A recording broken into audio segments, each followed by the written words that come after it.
Yeah, we've had some good matches so far today, which is newcomer tournament's always a bit of a toss-up. Hello, everyone. Welcome to round number 3, Group A of our 7th newcomer tournament. New players once again. This time around, we've got Duef, Krachek, SV, and NeverZero. Going to be keeping an eye on SV as he has picked up a win in earlier rounds today. And Philithenic, still here with us. Still here. First of all, to the left of the colony, excellent scientist spot. Take that for somewhere in the mid-20s. Yeah, absolutely. I would be grabbing that. Honestly, kind of depending on the rest of the map. The rest of the map's actually pretty 30s. decent, so that's why I'm saying the mid-20s. Yeah. There's plenty of at least 2 spots you could see founding as a nomad. At least. But it's not just how great the scientist spot is, but we do have 200 also electronics, so very maybe high prices. Don't go for that nomad found there because yeah. Silicon and aluminum is NeverZero's not quite landing the scientist spot exactly how you want to for long term, but okay. Now I mind it. Now not landing it correctly. If they're going to go for the glass start, then it would have been fine, right? No, I would have even liked it for the reactors, right? Maybe move a little closer for the reactor start so that you can drop 2 reactors and then chain up your steel mills afterward. But the big thing about this is the starting prices, right? This is another new player thing where the game has random pricing. A price will either start at its normal price, at half that price, or at double that price. And in this game, steel started at half price when you've got glass, chems, electronics, oxygen, fuel, water, iron, all starting at double price, and I think power too, just to make things fun. And so the goal in Offworld Trading Company, broadly, is to make money. So typically, when you found, you want to put down buildings that make money, and when steel starts out at half price, and you have all these other things starting out at double price, it makes it very easy to just do something.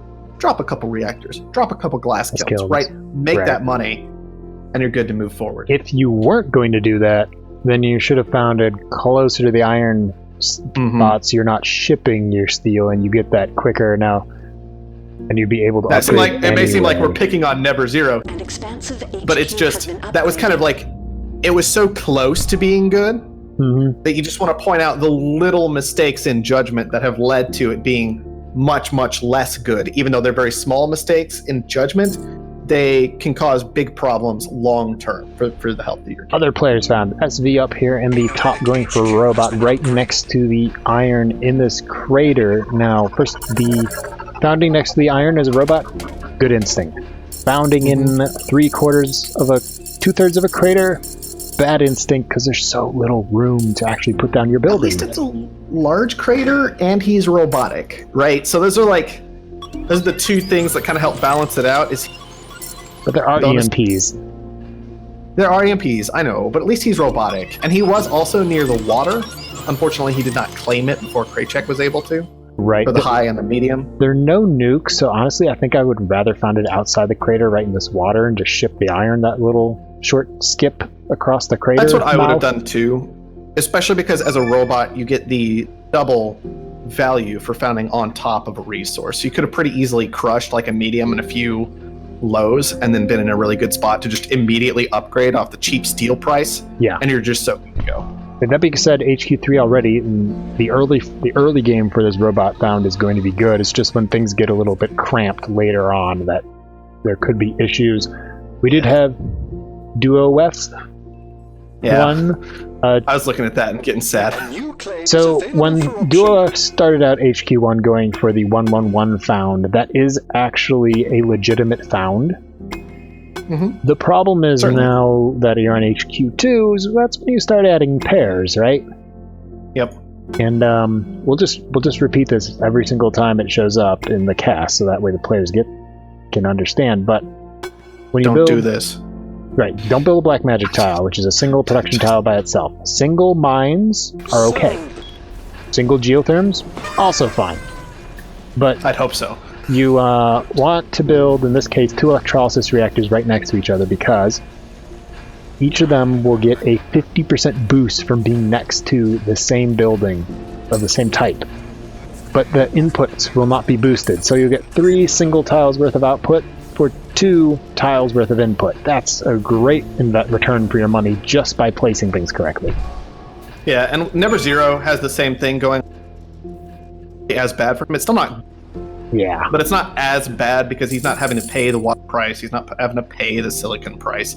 And especially when you don't have the efficiency increase from the adjacency bonuses, the water and silicon price can start to eat into your profits pretty badly. Now, thankfully for Duef, somebody's being a very kind person to him and kept water's price at $1. So Yeah. it's not punishing him as much as it should be, but he's missing an entire building of production right now. He could effectively have an extra farm or an extra reactor if he wanted to, and he's just missed it. Now, these geos might just be ridiculous and save him, but we'll have to see what happens with the power market in the next couple of days. So we're making use of the expansive bonus for half-price steel for buildings and building 2 geos for almost the price of 1.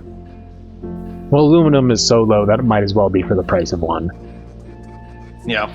I do want to point out that Krachek has also done a good job of kind of abusing his faction and what it's good at by getting up a couple of geotherms. He got plenty of silicon rolling in. Yeah, I was too. He needed to make this money, right? Because electronics started so expensive. But he did find a way to get it done, and so he kept himself alive this game. Right. And in fact, he's the first one to 4. You can get that Nomad going. Nomads usually go quite well. It's just that $200 electronics hurdle can keep them from going sometimes, but HQ4 when everybody else at 3 or, well, 2 in DuoWef's case, that's exactly where you want to be as a Nomad. Other players need to start thinking about shutting down this glass or silicon over here, or even these farms on the other HQ that are going to earn somewhere north of 60, 127 per, and there you could just see the adjacency bonus effect kicking right there, going from 67 a tile to 127, now 129 a tile. That's the power of adjacency, which is simulating economies of scale. Yep, it's pretty good as it turns out. Oh boy, extra claim. So Krachek's been bidding on, and I think that's fine, but you'll see that he's kind of tempted to let it go at this point because he wants to keep making money on power. That's always kind of a hard judgment call. And if I were DuoWef, I'd probably be passing on it too right now. You really just need to start pulling in that money. Krachek's going to go for it. I don't know how I feel about this. Might be okay, but... Okay, so Krachek's on HQ4 does have the advantage in cash over anybody else, so picking up that claim gives that nice long-term advantage, gives a better long-term advantage to a Nomad. So if that was Krachek's trade-off, power money now, long-term advantage, Nomads kind of sometimes have the problems of that, then I'd say it's a fair trade-off. Power price is so high, it's going to burn through all of it very quickly anyway. Yeah, basically, he is just minus 24 cash because of that, but a claim can make that up over time. If he doesn't think he needs that 24,000 at this exact moment to get something done, which is arguably very true considering he's nowhere near upgrading, and he did have a nice market to move into. I believe he's got a pleasure dome on the way at this point. Then that was probably a pretty good call overall. All right, DuoWef is fixing that mistake on HQ3, moving into some adjacency. Does need to put down some more steel. Steel's at 90, and that's only going to get worse if DuoWef is going to continue operating off of this 1 steel mill. You can do 1 steel mill for HQ1, maybe HQ2, but definitely not HQ3 as an expansive. Yeah, typically you want to move up to at least that pair, even when steel started so cheap, because there's just so much steel consumption that will happen over the course of a game. NeverZero has gotten into quite a lot of debt. I think this was just passing on power for far too long. You had reactors running, you had steel mills running, a little bit of shipping going on here and there. That wasn't exactly necessary, and all of that can add up once the interest starts ticking in away at you. Good for them, power's still north of 200, so these 2 wind turbines may actually get through some of that debt before the next interest tick. They just need to pay through $30,000 worth of it to get to D. So might want to help use some of the cash that they'll be getting from these farms to pay down that debt so they don't eat a D+1 debt interest tick. Because that could be a game ender. Now Krachek can upgrade. The question is... Well, I think that the answer to that question was no. The question was, should Krachek upgrade to 5? Rule of thumb, yeah, sure, hit the upgrade button. Take your upgrade when you've got it. In this particular instance, though, Krachek had the opportunity to potentially try and just shut down one of his opponents, either SV or NeverZero, NeverZero was cheap, could defend himself. SV had just upgraded to 4 and had 0 cash on hand. Right, because SV's been operating with no steel mills when steel's been over 90, and it just jumped from 90 to 162. That hidden cost of steel that we talked about last game. You know that when you're upgrading, you're going to upgrade with, what, 240 or something like that steel to HQ4?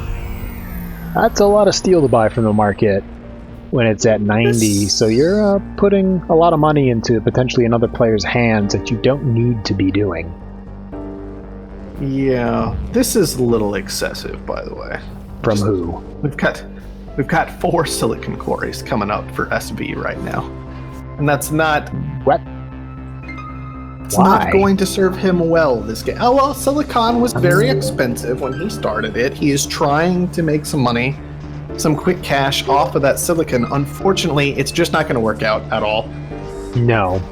Now, if this was for 4 of them coming from NeverZero, at least, it could rotate into glass kilns or electronic factories, and it wouldn't be that far to ship. Still be suboptimal, but wouldn't be horrible. Yeah. But let's see. I think he's only just now starting to get shipments from those new ones, right? And when he set it down, the price was somewhere in the realm of 120, and it's going to be down at almost 60 by the time he actually gets a single bit of silicon from that.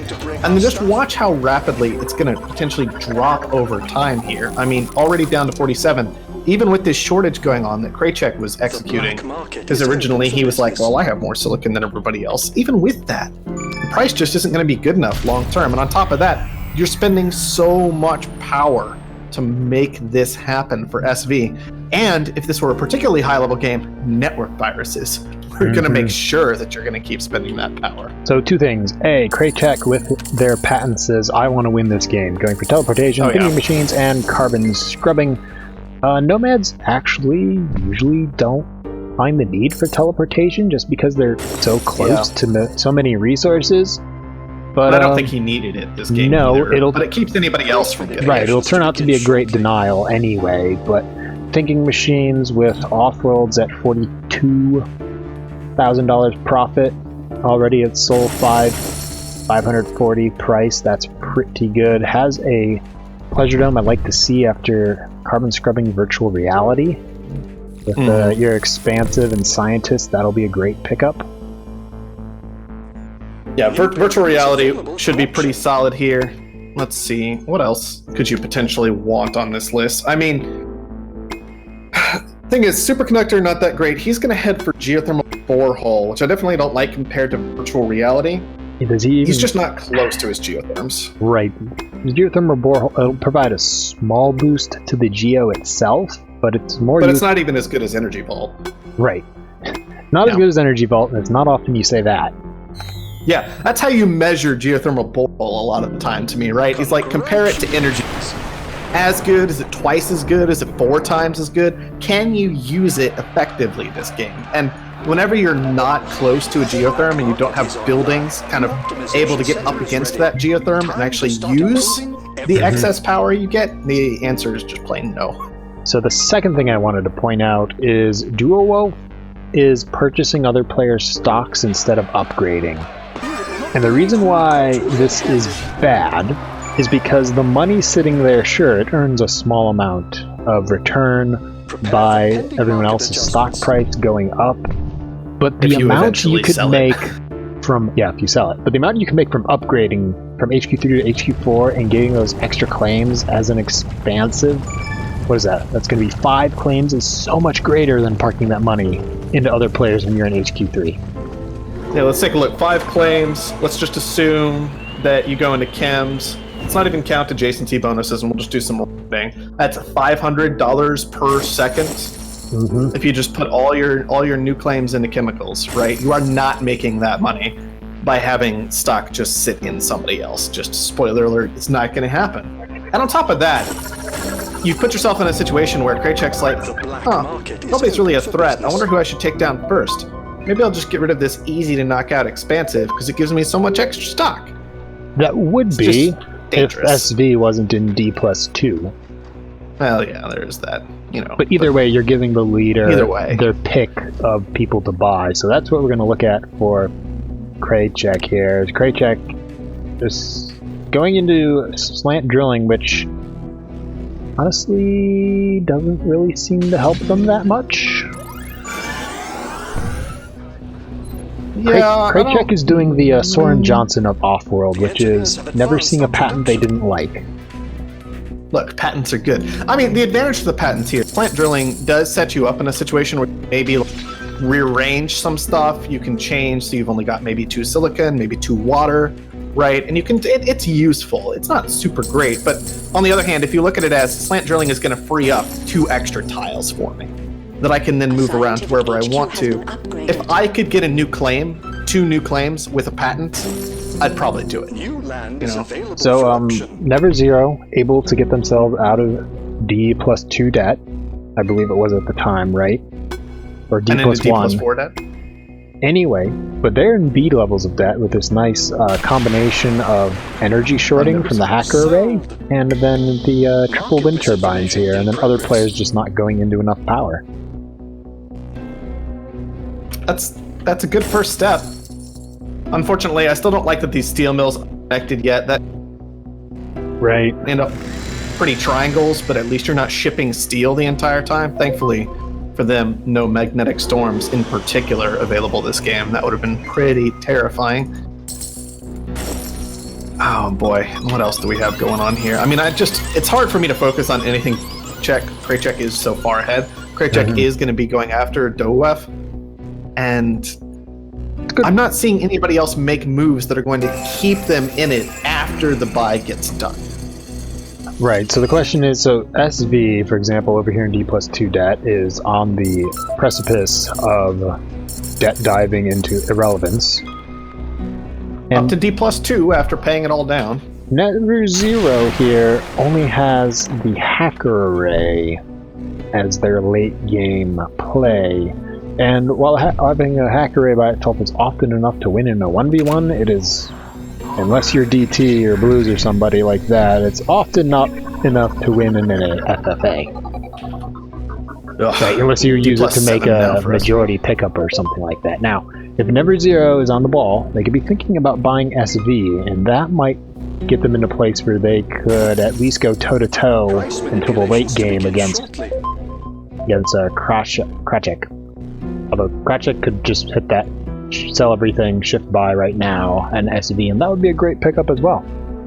It would be a good pickup. I mean, if I were NeverZero, I would have been SV buys into me. I feel the need to point out, by the way, you can disable your own buildings. This is not something that's very, but it can be done, and in a lot of times it should be done. So SV has now turned off his elemental quarries. Those were running for a very long time unnecessarily. When power was over $500 per.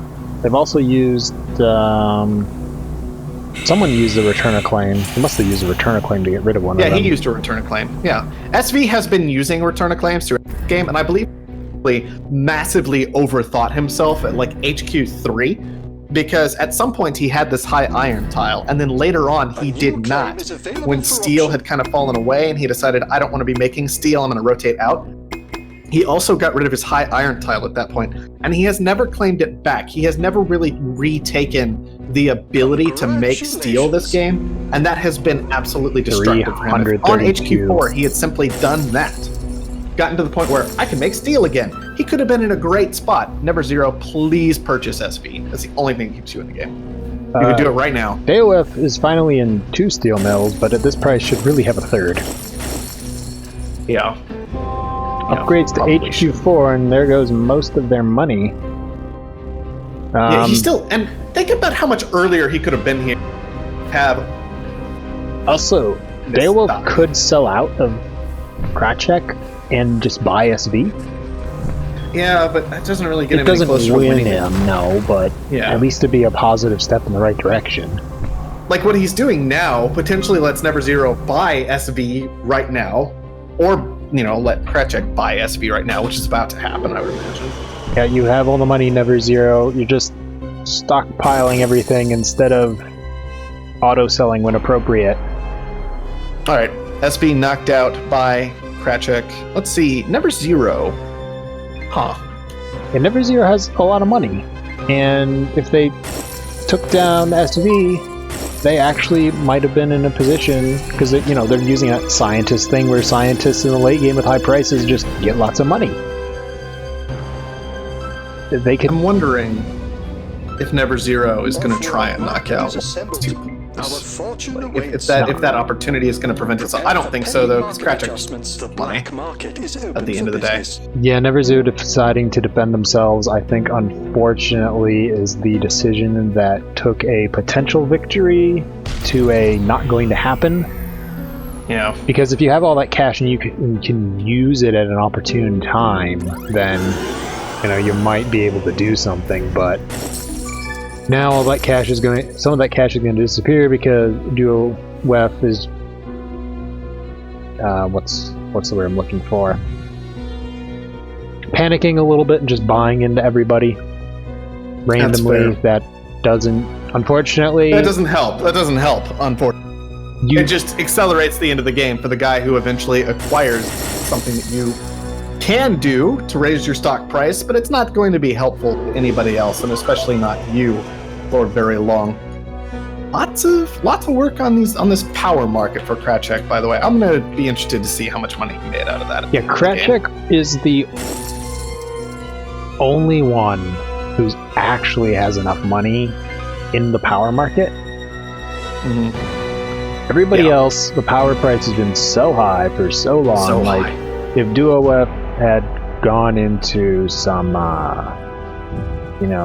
solar panels a long time ago to help out with these geos, they may not have fallen behind so far. NeverZero successfully got themselves out of debt with these wind turbines, but has plenty of silicon, so could have had more solar panels and actually made use of their hacks on power a lot better. We do want to point out that what happened with Krachek here is he eventually picked up cold fusion, and that's why he has such an excessive amount of power production compared to his consumption, is because all of his buildings are currently consuming water in order to stay active right now. Yep, and then also the 3 geothermal tiles plants, which is usually in a normal game excessive. But yeah, oftentimes 3 can be too much unless you have something. Well, I mean, 3 can be the standard amount. Q5 if you don't have any power upgrades. Yeah, if you're an expansive, you have enough claims that you can devote 3 there, and then you'll have enough to power your 2 Offworld markets with enough power, not go into debt. But that's about it, But hey, it worked out here. I mean, with SV driving that power 100, yeah, and then pretty SV, consistent and then hacks on it, I believe. Yeah, consistent hacks by NeverZero. So Mm-hmm. Krachek which does have enough money to win it, just needs to realize that they have enough money, or wait for the buy button to show up and click on It'll it. get there eventually. I mean, it's fine. So Krachek does take a well-deserved win, going for the little bit riskier found with the Nomad and the high electronics, but showing that they have the skills to make it work. $1 million. Just it's $1 million that he made on power.